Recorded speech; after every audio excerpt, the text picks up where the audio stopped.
record species decline.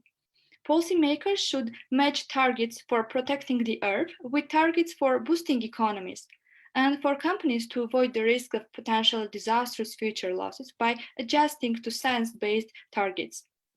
So this report shows a big shift in global risk perception from economy to climate and nature. For the first time in the past 10 years, the top 5 global risks in terms of likelihood are all environmental. You can see here. The report sounds the alarm on extreme weather events with major damage to property, infrastructure, and loss of human life. Extreme weather events are like floods, storms. Another risk, failure of climate change mitigation and adaptation by governments and businesses. Major natural disasters such as earthquakes, tsunamis, volcanic eruptions, and geomagnetic storms. Major biodiversity loss and ecosystem collapse, with irreversible consequences for the environment, resulting in severely depleted resources for humankind as well as industries. And also human-made environmental damage and disasters, including environmental crime, such as oil spills to the water bodies and radioactive contamination. Well, what can explain this market shift in risk perception from economic to climate, even though many economic risks remain here? One of the reasons is direct contact with climate change. Extreme weather events have hit every continent, and the frequency of natural disasters has increased to 1 per week. Over the past few years, Belgium, France, Germany, Luxembourg, Netherlands, and the United Kingdom have seen record-breaking heat waves. Disastrous wildfires have blazed through Australia, Canada, Chile, Spain, and the US, while Bangladesh, India, Thailand, and Sri Lanka have registered severe and longer droughts. As a result, more people are feeling the impact of climate change, many of whom are in regions of the world that were previously unaffected. Extreme weather events has significant impacts on human society as well as natural ecosystems. For example, it causes disasters and big disasters, and these disasters cost billions of dollars for global economy and for specific countries. Here you can see the impact, the cost of extreme weather events, global cost for different years, and you can see here that the last year, in 2017, especially the cost was very high. Another challenge is the biodiversity loss. By the way, tomorrow, May 22, is the International Day for Biological Diversity, and human activity has already caused the loss of 83% of all wild mammals and half of plants, which are basis of our food and health systems. Biologically diverse ecosystems capture vast amounts of carbon and provide massive economic benefits that are estimated at $33 million per year, the equivalent of the GDP of the US and China combined. It is critical that companies and policymakers move faster to transition to a low carbon economy and more sustainable business models. On the other hand, the death of insects, you cannot imagine, when you are not in the sector, maybe you will not imagine the importance of the insects in all biodiversity and the cycles, nature and the natural cycles. Because insects are essential for pollinating plants and are food for other creatures. And also, it's very important to remember that we all depend on insects for our food. Well, some countries have more responsibility, some others have less responsibility, but also there are extreme carbon inequality. The richest 10% of people produce half of the Earth's climate-harming fossil fuel emissions, while the poorest half contribute a mere 10%. This is according to a study of Oxfam in 2015. Of course, the numbers can be changed a little bit, but the global outlook is like this. Disputes over how to share responsibility to curbing greenhouse gas emissions and aiding climate vulnerable countries are among the hardest and longest running issues in the 25 years old UN climate process. On one hand, industrialized countries are responsible for emissions and ecosystem degradation for decades. And on the other hand, there is the risk of carbon emissions coming from emerging giants like China or India. Um, well, here is an outlook, is a map of conflict and cooperation. And this, well, you will see. Just a few seconds, you will look at the map. So this map shows almost 2,000 incidents related to conflict and cooperation in transboundary basins that took place between 1990 and 2008. The colored cycles include an additional 200 disputes over resources other than shared water resources. When external events put a pressure on institutional coping mechanisms, conflict becomes dangerous. And the hotspots on the map coincide with the regions where resilient conflict resolution mechanisms are absent. Here you can see the part of for Armenia as well. From just an example, that by the end of 2015, Turkey expects to complete the Ilisu Dam on the Tigris River, part of a national push to boost electrical power capacity. Besides submerging the 12,000-year-old settlement of Hasmik, the dam may damage the already fragile Mesopotamian marshes downstream in Iraq and other countries. And Germany, Austria, and Switzerland withdrew funding for the dam in 2009.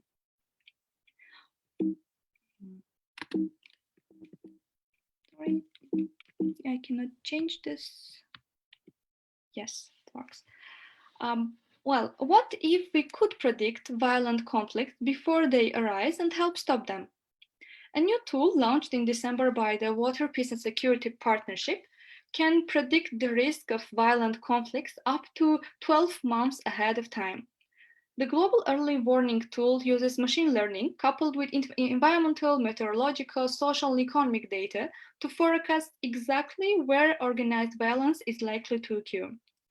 Early trials should suggest an 86% success rate in identifying conflict situations where instances of organized violence lead to more than 10 fatalities.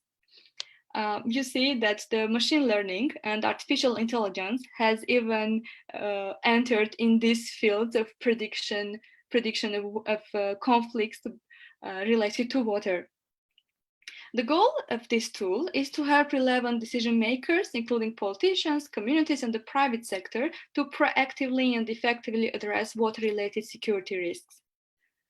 Water is certainly not the only driver of conflict, but it is an important one and often ignored. A quarter of the world's population lives in extremely water-stressed areas. Water risks like drought, scarcity, pollution, and floods can also serve as threat multipliers that help trigger conflict or contribute to famine, loss of livelihoods, or displacement. Here are some examples from Iran, from Syria, and from Iraq. I just took these three examples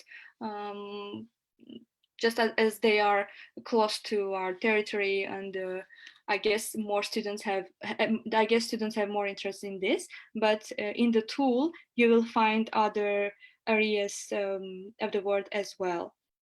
Especially there are conflicts, big conflict in Africa and in India, Pakistan, these parts.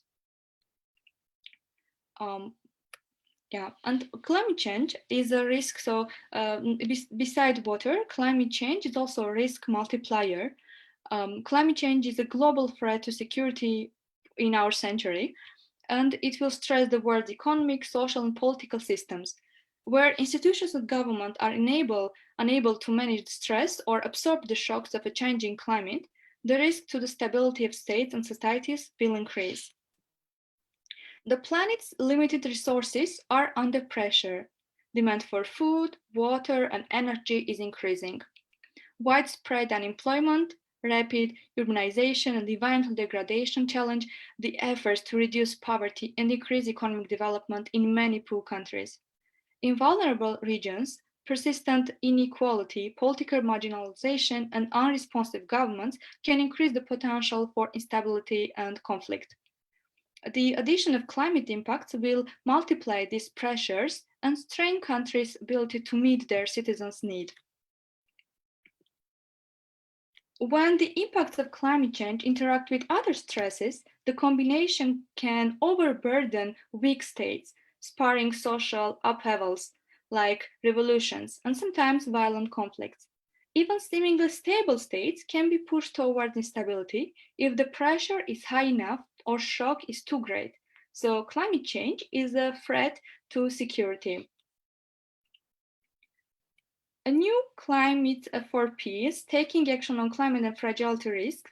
This report is an independent report commissioned by members of the G7.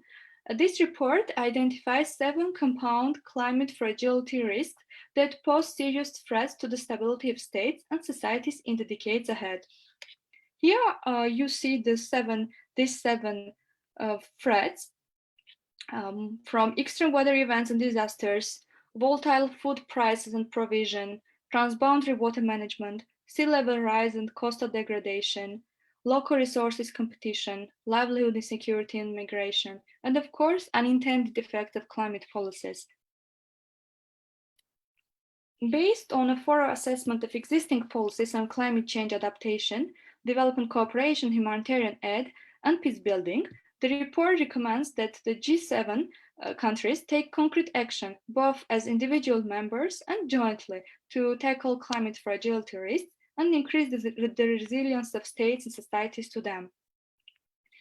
One of the suggestions is integration begins at home. It means make climate fragility a central foreign priority. Come together for a new dialogue. Enhance G7 cooperation. Set global resilience agenda. Inform multilateral process and structures, it means.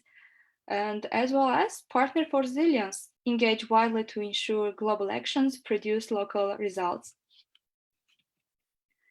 Climate change complicates political ideology and practice, affecting consumptions of responsibility for future societies as well as economic systems. Some form of international environmental governance is needed to effectively respond to global warming and to achieve shared targets related to energy consumption and environmental usage, and of course to achieve sustainable development, including social, economic, environmental aspects. So here are some sources for you. And yes, but still, there is still hope if different stakeholders and different expert groups like politicians, as you are aware of the issues and take action. Thank you, Hasmik. Thank you for your very brilliant presentation. Actually, the topic is very hot, especially, I mean, it's hot globally, of course, provided the current pandemic, developments with climate change, and all these kind of things. But whenever we take Armenia, it's probably the hottest for Armenia because as soon as we are talking about security and that kind of things, we are generally speaking talking about traditional security issues. We are talking about military security, basically military security. Okay, we can add a little bit of political one, economic, and that's it. But that's why, from this perspective, your presentation is very interesting because, first of all, it makes us to think, to bring kind of novelty into discussion on security. The topic is old. I mean, the Copenhagen school comes from late 70s, but at the same time, I mean, especially in Armenia, where we focused on traditional security issues. And that's why thank you a lot for bringing our attention, the attention of the students who are future political scientists, future diplomats, specialists in international relations, because it's important and it's the talk about the future. Having said this, I want to refer to our students and ask them to like start with questions. Please, guys. As I mentioned at the beginning, I'm very curious to know your analysis linking these global facts with your knowledge in political development. All right, so please, guys, be free to ask your questions, to raise the issues you are concerned with, and share your opinion, of course.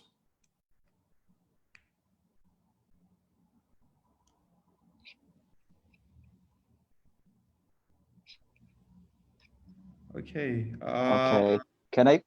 Yeah, sure.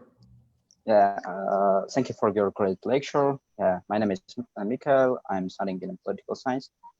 Yeah, I have another question. You mentioned a lot of problems connected with our risks or connected to our global warming, etc.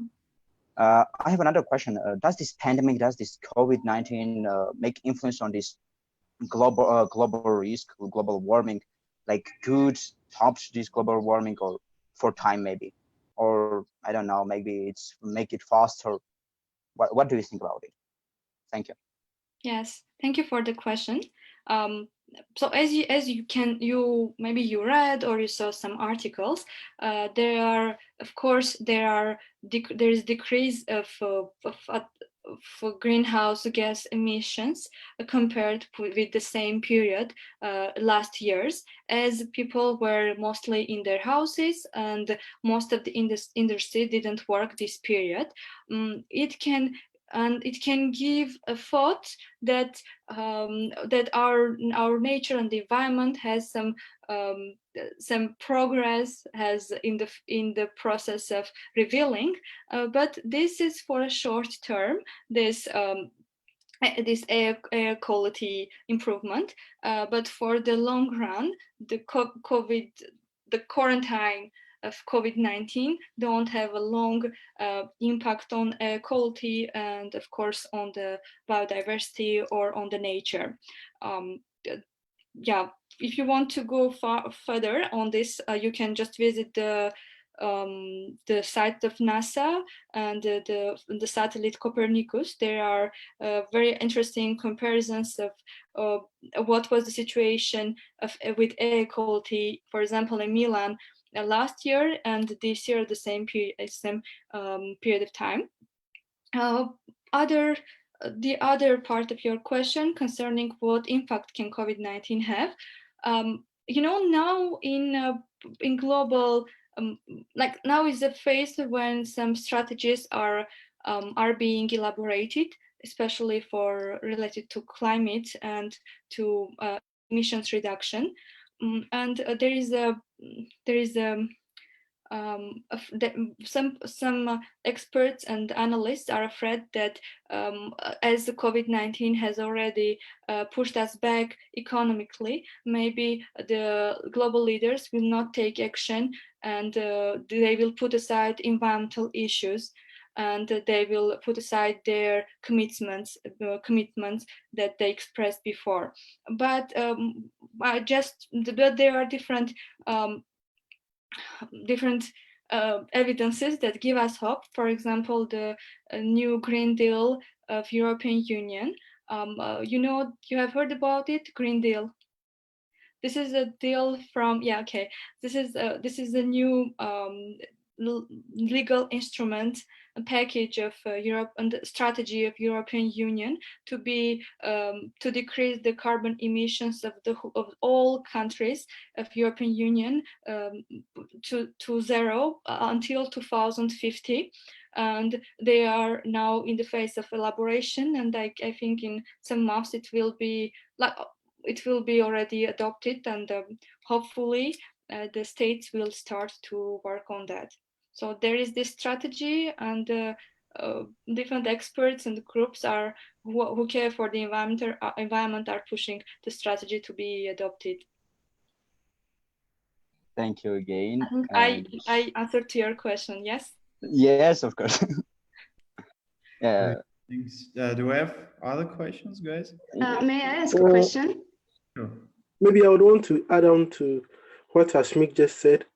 Maybe I share my experience, whatever I've seen at where I am right now.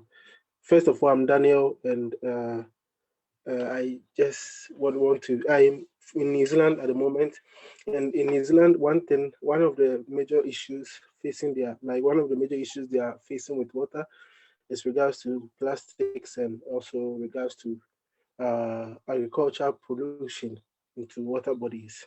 And with regards to this, the COVID-19 quarantine, when everything ceases, agriculture also ceases, like in case, like, because farmers don't do their usual things that they use in terms of fertilization. And we had a discussion, that's what I want to share, and that was what came up. We are trying to discuss the regards to water quality, what the COVID-19 impact.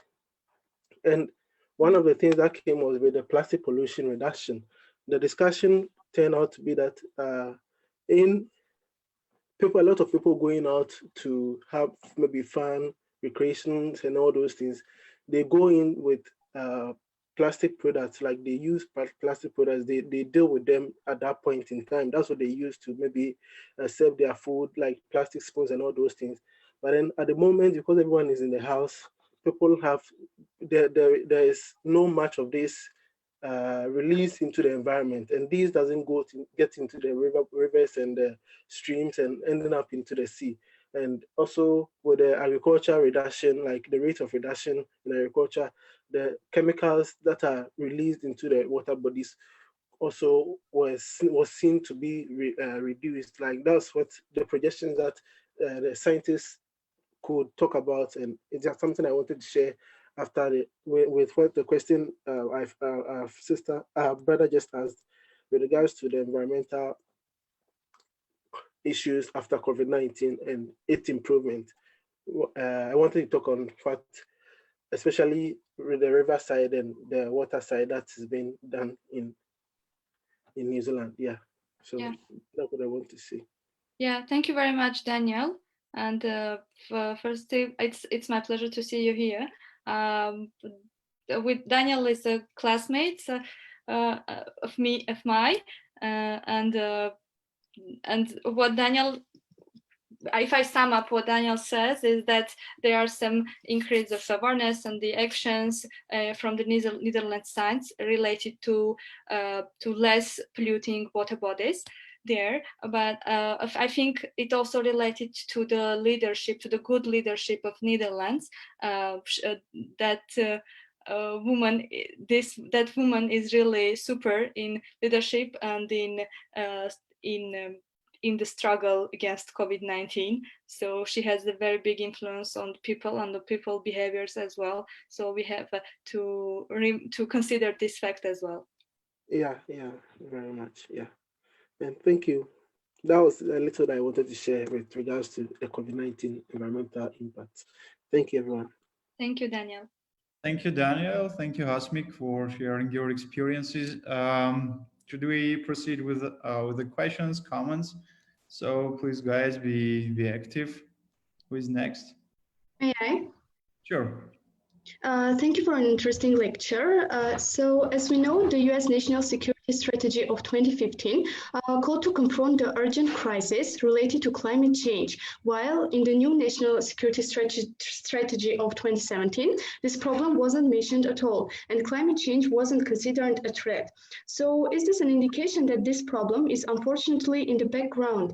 And is it possible to take such measures that would change the mass consciousness about this issue? Thank you. Thank you, Anna, for the question. It's a very, very, very interesting question. Well, it is not only USA that the government, US government, that is going back from his commitments. If it was so easy, every year world leaders would gather together to find a solution. The core issue of the problem is that, as I mentioned in one part of my presentation, the core issue of the problem is that starting from 70s, the countries that are industrialized right now have used a lot of natural resources and have contributed to the climate change. So these industrials, that already industrialized countries right now have, even though right now they don't have a very big negative, some of them very big negative impact on the environment, but they have responsibility for their previous actions that they did decades ago. So their actions decades ago to be developed right now are impacting the whole world now. And on the other hand, we have this kind of countries like USA, France, Germany, and or the Asian very industrialized countries. We on the one hand we have these countries, and on the other hand we have the countries that have emerging economies, and they rely mostly on the nature resources for the economic development. These countries are like Pakistan, India, China, like big giants, and these emerging economies, they use a lot of natural resources and contribute to the resources degradation, and also they pollute a lot with the water, air, soil, but with the aim to become industrialized. So we have a term in our in the sector. The name is climate justice. It means what I described. That is it really it's really there is a justice there, that decades ago some countries were allowed to contribute to the global warming, and now some other countries are not allowed to that. So is it fair or not? But of course we cannot take this saying, well, they did, so now as well India and China and others will degrade the ecosystems. So now the countries try to find a fair approach to this issue, and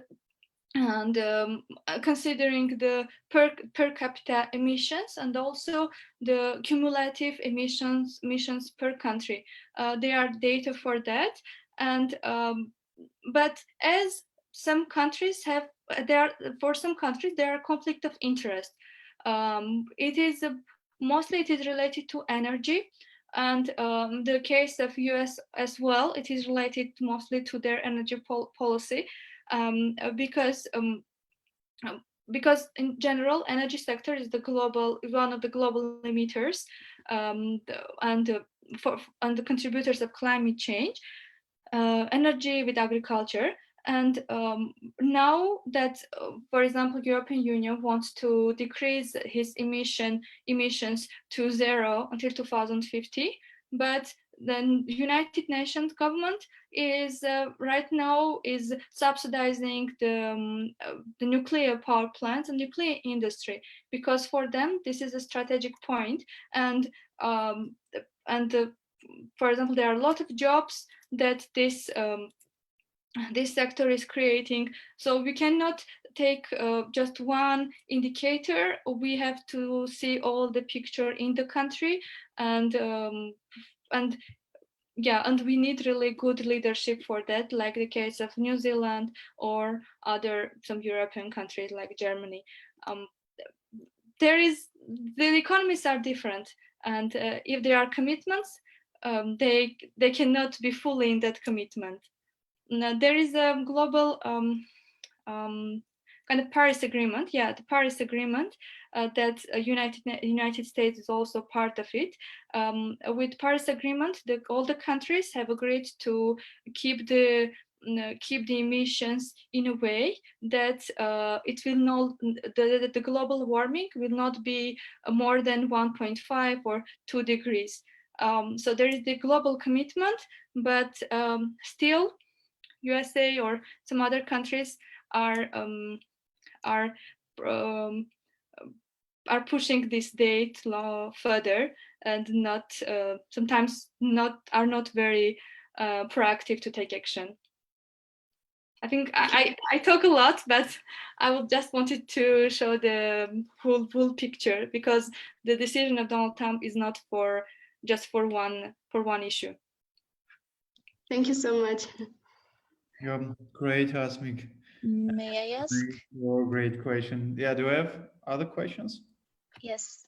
Sure, please go ahead. Okay, first of all, I'm very happy, really very happy for this meeting, an extremely interesting lecture. And as my fellows, I'm also going to ask about pandemics. So we know that Earth is experiencing a natural atmospheric warming that leads to climate change and, of course, has really adverse side effects for all of us.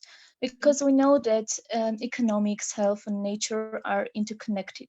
Actually, my question may sound like a conspiracy theory, but is it accidental that destruction of ecosystems coincided with a sharp increase in such diseases? Mhm. Yes, thank you for the question, Anahit. Yes, your name is, yeah. Thank you for the question. Actually, it is not an incident, of course. This is a result of ecosystem degradation for decades.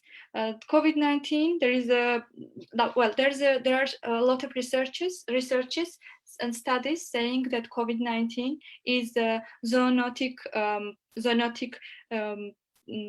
disease. It means that we took this disease from the animals, from the animals. So in this case, it was a small, like, what's the name? The bat. Yeah, it was from bat that one person in Wuhan ate a bat, and we all are suffering for many months because of that. So there is a theory that COVID-19 is a zoonotic disease. Why we are now facing zoonotic diseases? Because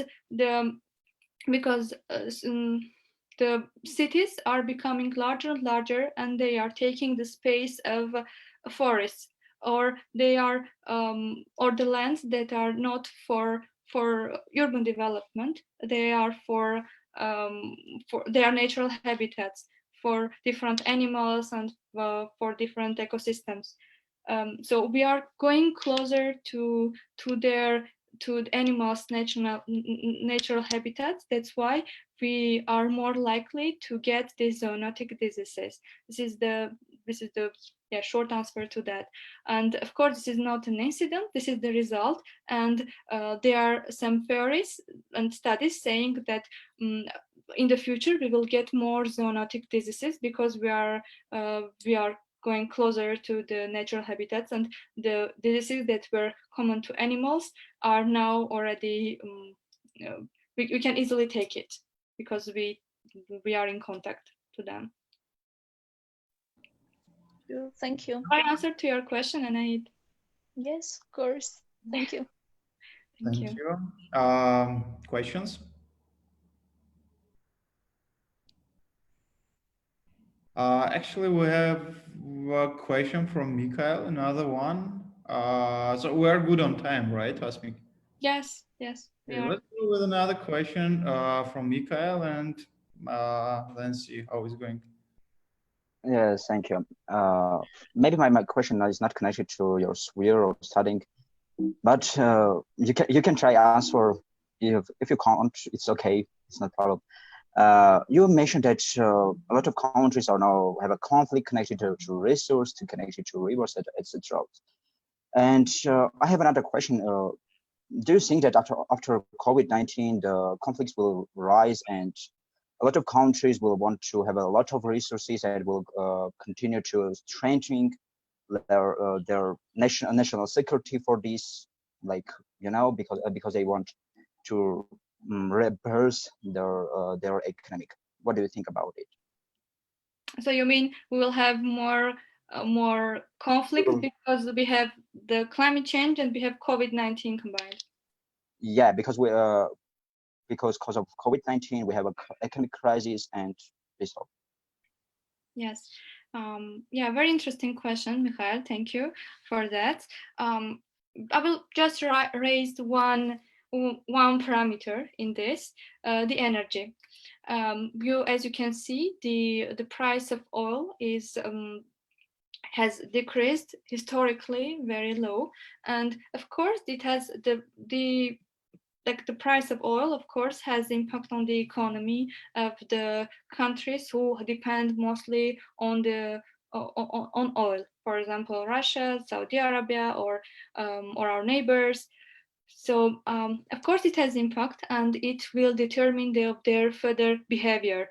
They may find ways um, to justify the economic collapse in their countries. It may be in different ways justification. For example, of the case of our neighbor, the neighbor of Armenia, Azerbaijan, it they will find ways to justify it in front of their population, and they may start other conflicts to put the attention, to change the center of attention from their weak economy or monocentric economy to another issue, like it can be the case of Nagorno-Karabakh. On the other hand, as the oil prices are decreasing, there are some theories, hypotheses that big countries will not suffer a lot, but in the end, we will have the small oil producers who will suffer mostly, and they will go out from the market, and then the market will be stabilized. In this case, the big producers are, for example, Russia, and the small ones are other small countries, small producers. And of course, this oil is a parameter here. It can change, yeah. What other parameter we can take from there? Yeah, and also there are thoughts that, not thoughts, but researches that after COVID-19 we will enter to another world where populations will give more priority to environmental issues and will be more aware, and of course it will change their behavior, and they will opt for environmentally friendly products, or will select, will go more greener, and will use more renewable energies, for example, solar panels in their houses. So it is expected to have the change of behavior of the population as well, global population, as the awareness was higher these recent years than it was before. So the change of behavior population will also impact on the global politics. So we will see what will happen after that. Thank you for your answer. Yeah, thank you, Hasmik. Actually, today in the morning, I was looking through the media, and I came across an article which was talking about geopolitics of post-pandemic period, kind of geopolitical aftershock, which I mean, the idea was that after, for instance, First World War, Second World War, there was change of international order and these kind of things. And the idea in the article was that the current pandemic will have the aftershock, which will also change the international order. I mean, from different political, economic, and also ecological perspectives. So it's yeah, very interesting. Let's see how it will continue. Do we have other questions? So I want to ask a question, just to follow up on what Hasmik just answered. We believe that it's not really right, but then what we've always seen is the economy is always chosen over the environment. And as a matter of fact, we are projecting that this pandemic, post-pandemic, would have an upshock, like an uprise of demand on natural resources. Obviously, that's what's going to happen, especially with the excuse that Hasmik just gave, that oil prices have gone down. Oil prices have gone down. Countries like Saudi Arabia depends on that. So for them to meet the economic demands, they need to produce more to meet that whatever they had been producing, or whatever they had been gaining from oil production. And just like in developing countries like in Africa, where maybe timber and all those things are produced, they are going to also equally do the same to meet up to their standards of how the economies. And in that regard, do you have any suggestion on how we could integrate, maybe like a body could integrate maybe a measure to control this whole thing, because even as at now that this thing is so real that we have COVID-19, a lot of people don't know about its linear connection or relation to the zoonotic kind of disease. Yeah, they don't know about it being a zoonotic disease. People don't really know. Likewise, climate change, even people don't really know much about it. These times are the times that we need to really tell people that the environment is really important over the economy. But then this is not there. Do you have any suggestions on how we could try to integrate it into maybe an international scope? That this is what we all need to, like, just like we've done with the climate change on reduction in Paris, like the reduction of gases, greenhouse gases, and all those things, just like it's done. Maybe we could do something for post-pandemic. It was just like Ruben just said, it happens that after the World War One, World War Two, like these things, people really want to go in for more and get more out of it. So the possibility or the likelihood of an impact, an intense impact or high impact on the natural resources is going to be high. That's speculated. So maybe if you have, I just want to know if you have any like ideas on how we could integrate it probably into the system for maybe post-pandemics or something, so that we would realize that the environment would be it's always over the economy, not the other way around. Thank you. Yeah. Thank you for the question, Danny. Very interesting question. To sum up for everyone is that how we can integrate these processes in our countries, and because there are some theories that because of COVID-19, the use of natural resources will rise. Well, I had different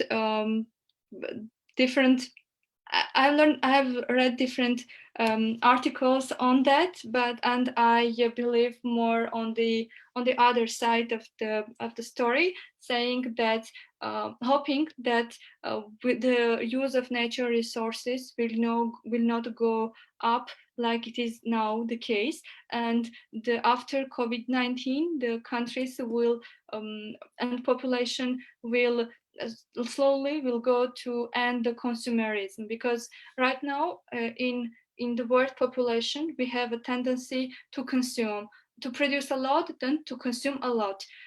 So the future for us is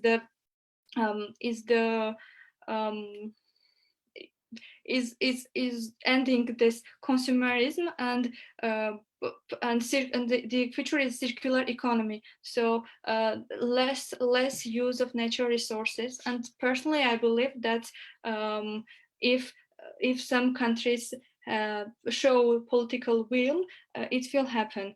In general, the biggest decision makers are fossil fuel producers, and of course, when they want, they can stop the system.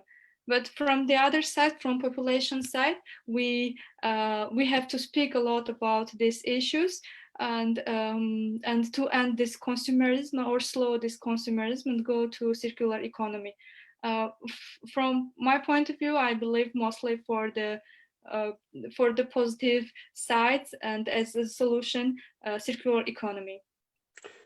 The reason why I'm saying this is, even not long ago, Donald Trump made a statement that his economy is crashing, and he needs people to go into their job places to go and work so that the economy can rise up again. So these are people who are always thinking about the economies, and America making a decision on the economy globally is huge, because America is a big country and would affect the whole. So let's say American making such a decision, China making such a decision, it's enough to even collapse a lot of the natural resources in the world.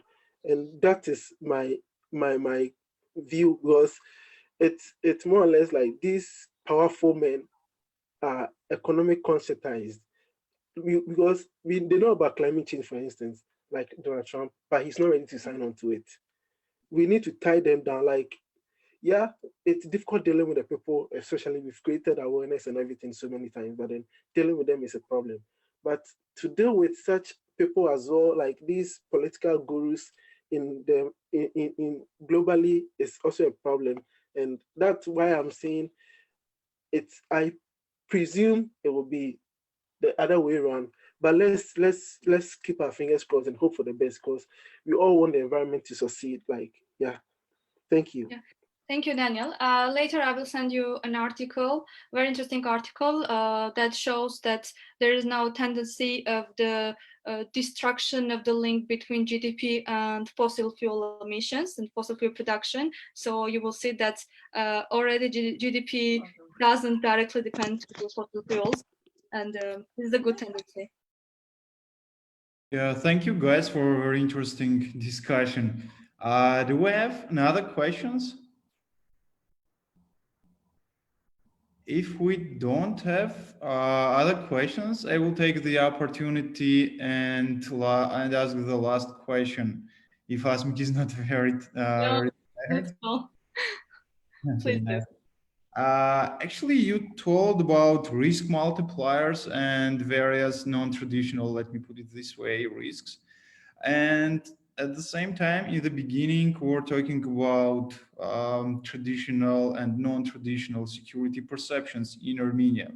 And putting these two things together, what do you think? What are the most urgent non-traditional security risks and challenges for Armenia, let's say in the upcoming decade or two? Yeah, thank you for the question, Ruben. It is really very, very interesting question. Yeah, I will just show here the map. Yes, yeah. Even though you're like before having the presentation with Ruben, we had some discussion about this tool that is forecasting the conflict over water, and the artificial intelligence is forecasting the conflict. Even though you are a little bit skeptical for this, but still, water for me, water is the non-perceived, or maybe perceived but not so traditional threat for us, even though the current situation with our neighbor well, I will tell you just the whole nature, what's happening there. So these 5 countries, we and our 4 neighbors, we are at one river basin. The name of river basin is Kura Arax River Basin. But unfortunately, these countries, it will be very difficult to find 3 countries to sit around the table and to discuss the issues related to water and the Kura Arax River Basin. Fortunately, with our neighbor Turkey, we had an agreement starting from, it was in 1927, about the equal management of water and the Ahurian basin water, and until nowadays we are very peacefully and very smart way. The technical managers are managing this water, but this is just the reality. But as we don't have relationships and there are no negotiations between us and Turkey, you cannot be sure about the future conflicts, because our neighbor and other neighbors as well, they are, for example, constructing dams on the rivers that are providing water to the shared aquifers. So, or they can build an industry in the neighborhood of the river, and then the quality of the water in the river will decrease, and other issues. So it is not only the current good situation that we have equal share of water, but also the managing of all that issues and ecosystems. So yeah, water is is a hot point, hotspot. Yeah. Yeah, thank you, Hasmik. It was really great. And with regard to the water, I basically share your opinion that it's going to be the next, let's say, point of conflict among great powers, regional powers, and also like local states. What I was kind of dubious about, it was the opportunity for the AI to predict this kind of conflicts and to predict the potential developments. But I mean, who knows? It's a developing field, and probably in some 10, 20 years, it would be possible. No one knows. The AI has 86% of success, so 86% of truth, yeah, and it is not just a robot who is guessing, but it is an analysis of previous conflicts and the results of different researches that the AI is matching. It's not something magic. It's just analysis. Yeah, but I mean, I agree on one hand and disagree on the other, because whenever we're talking about AI, it's mostly, let me put it this way, it's about rational actor. But at the same time, I mean, I don't think that human nature is purely rational. And I mean, we don't know where is the line, and do we have more rationality or irrationality? And again, where is the line between these two things? And for that, having said this, I mean, at least at this point, I can't imagine an AI machine which will have the feelings, human creativity. This is the thing that I'm dubious about, the potential, future potential for the AI. I mean, let me put it kind of soft skills, yes. But yeah, who knows? It's a developing field. It's a very rapidly developing field. And yeah, we don't know. Who knows? Yeah. Yeah. And having said this, Hasmik, I want to thank you once again for great lecture. It was really great having you with our class, with our classes, basically. We have two groups here, having you with our guests. And I'm very hopeful and rather confident that we'll continue our collaboration. Let me also make a photo if you don't mind.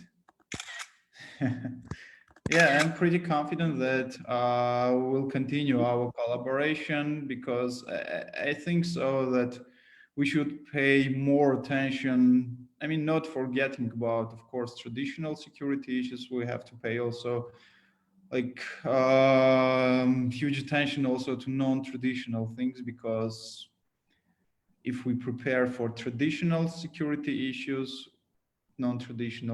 lack of non-traditional resilience will bring up problems for us, which will not allow us to respond to traditional security issues. Yeah, thank you once again. So thank you, Hasmik. Thank you, our audience, for active participation. Thank you, Daniel, for your contribution. And hopefully to meet you. I'm hopeful to meet you during the next semester, hopefully offline.